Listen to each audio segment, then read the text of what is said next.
Saya merasa bersyukur kepada Allah yang Maha Kuasa karena bantuan dari Umal ini membantu aku sebanyak 10 juta bantuan permodalanku mengembangkan aku menanam cabai atau tanaman yang lain-lainnya.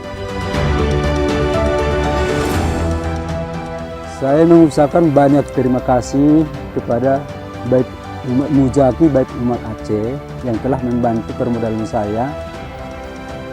Ini buktinya sebagai bantuan itu bisa saya menanam cabai. Itu semuanya itu seizin Allah. Semua doaku hanya itu, saya seorang mualaf. Aku nggak bisa membalasnya, hanya Allah lah melipat gandakan kepada mereka.